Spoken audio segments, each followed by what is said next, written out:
Pertanyaannya sekarang, dengan 10.000 per anak, benarkah apa yang didapatkan akan mampu memenuhi gizi? Pertanyaan keduanya, apakah anggaran 10.000 itu hanya uang makan saja? Ataukah sudah termasuk dengan makanan pendukung seperti buah, susu, yang juga penting untuk memenuhi kebutuhan gizi?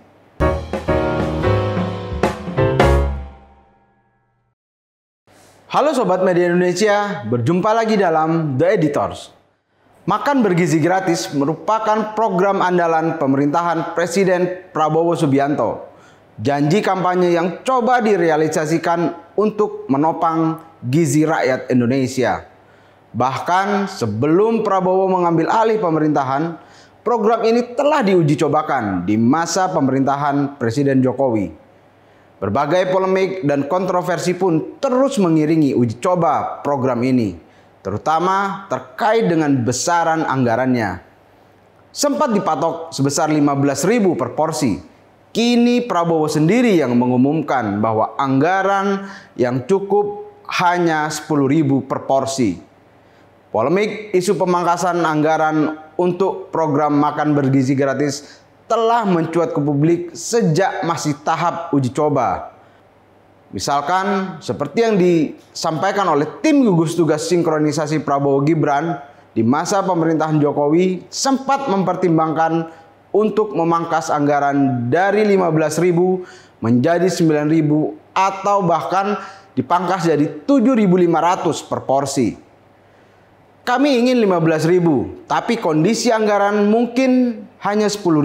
Kami hitung untuk daerah-daerah itu cukup bermutu dan bergizi, kata Presiden Prabowo di Komplek Istana Kepresidenan Jakarta pada Jumat 29 November 2024, seperti dikutip mediaindonesia.com.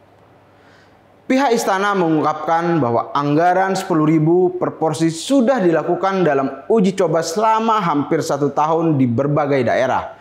Dengan anggaran 10.000, program ini mampu memenuhi ketercukupan kalori sebesar 600 hingga 700 kalori.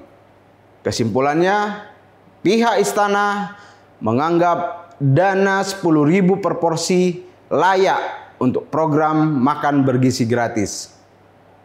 Saya kutip pernyataan Hasan Nasbi, Kepala Kantor Komunikasi Kepresidenan. Sudah dilakukan uji coba hampir setahun ini. Jadi di Pulau Jawa untuk ketercukupan 600 sampai 700 kalori per sajian bisa dengan harga maksimal 10.000. Kata Hasan pada 30 November yang lalu. Hasan menjelaskan bahwa program makan bergizi gratis ini sudah diuji coba di wilayah Jawa Barat, Jawa Tengah, dan DKI Jakarta. Adapun dengan anggaran 10.000 per porsi, alokasi APBN untuk program makan bergizi gratis ini ditetapkan sebesar 71 triliun pada tahun 2025. Sasaran awal program ini tertuju untuk PAUD sampai siswa SMA negeri dan swasta. Bahkan juga menyasar balita ibu hamil serta ibu menyusui.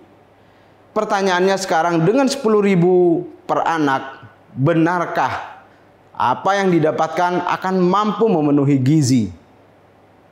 Pertanyaan keduanya, apakah anggaran 10.000 itu hanya uang makan saja? Ataukah sudah termasuk dengan makanan pendukung seperti buah, susu, yang juga penting untuk memenuhi kebutuhan gizi? Dengan anggaran 10.000, tentu saja pilihan akan sangat terbatas jika dibandingkan dengan menu makanan yang sebelumnya dipatok 15.000 untuk satu porsi.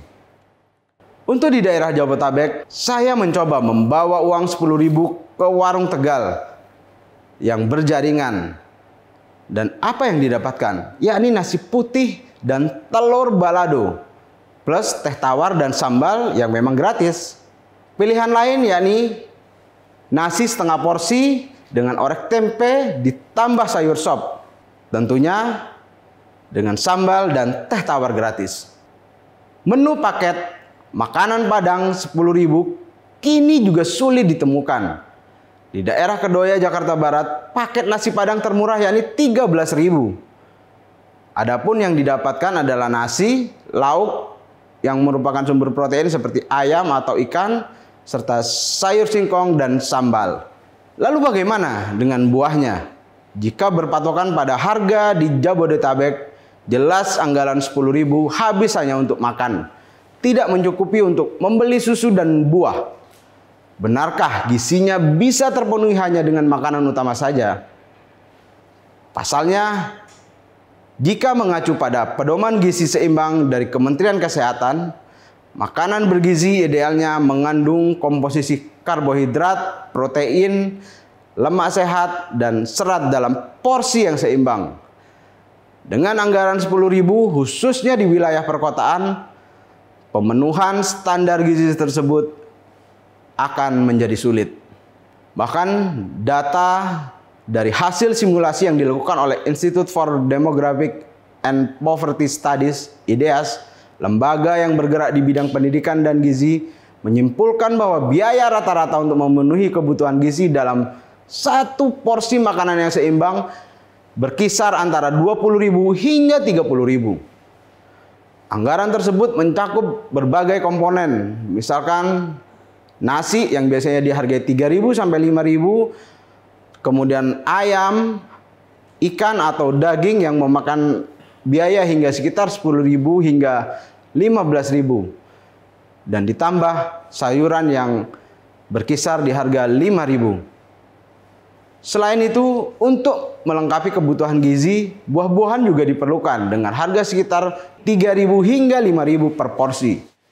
Namun, jelas angka tersebut belum termasuk suhu HT yang juga penting sebagai sumber protein dan kalsium bagi anak-anak, yang harganya di pasaran sekitar 3.000 sampai 4.000 per kotak kecil itu. Memang tidak semua daerah harganya sama dengan Jabodetabek. Di daerah lain mungkin 10.000 masih bisa mendapatkan nasi dengan lauk ayam lengkap dengan sayur. Tapi di tengah polemik yang terjadi saat ini, pemangkasan anggaran makan bergizi gratis jelas menggambarkan bahwa dana untuk menjalankan program tersebut tidak bisa dipenuhi seutuhnya. Namun pemerintahan Prabowo tetap memaksakan program ini untuk dijalankan. Ahli gizi komunitas Tan Sut Yen mengaku tidak memiliki harapan yang berlebih tentang program tersebut, terlebih untuk bisa memenuhi gizi anak-anak. Saya nyerah, sudah hopeless, kata Tan saat dihubungi media Indonesia.com Minggu 1 Desember kemarin. Ia pun menyoroti beberapa uji coba makan bergizi gratis di daerah yang menunya bahkan menyajikan susu kemasan mengandung gula untuk anak-anak sekolah. Padahal menurut Tan, jelas makanan yang mengandung gula perlu dihindari dalam program tersebut. Tan pun mengaku tidak ingin berspekulasi terkait dengan program tersebut ke depan. Hal senada juga diungkapkan oleh ahli gizi dari IPB University Ali Khomsan. Menurutnya anggaran makan bergizi gratis 10.000 untuk anak balita dan ibu hamil tentu tidak akan cukup untuk menyajikan makanan bergizi. Jika memang anggarannya sebesar itu, ia menyarankan agar pemerintah hanya berfokus untuk mengalokasikannya pada bantuan lauk pauk saja. Jadi bukan makanan sepenuhnya, tapi hanya lauk pauk seperti telur, daging ayam, atau susu secara bergantian. Karena inilah yang sulit dipenuhi oleh warga-warga atau masyarakat-masyarakat di tingkat bawah. Saya kutip pernyataan Ali Khomsan. Sebab bila berupa makanan lengkap, anggaran 10.000 terlalu mepet dan terkesan dipaksakan. Sementara nasi dan sayur sebenarnya bisa diusahakan oleh keluarga di Indonesia sendiri. Ucap Ali yang juga dikutip media Indonesia.com. Secara konsep, program ini sebetulnya bertujuan baik untuk memastikan bahwa siswa menerima paling tidak 1 kali makan bergizi dalam sehari. Kecukupan gizi penting bagi perkembangan kognitif anak serta kesehatan mereka secara menyeluruh. Namun akan menjadi aneh kalau negara menerapkan kebijakan makan bergizi gratis tapi kandungan gizinya tidak memenuhi.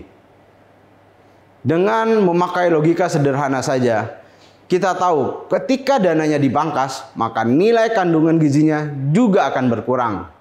Bila kualitasnya diturunkan, tujuan untuk melakukan upgrade gizi anak Indonesia tidak akan bisa tercapai.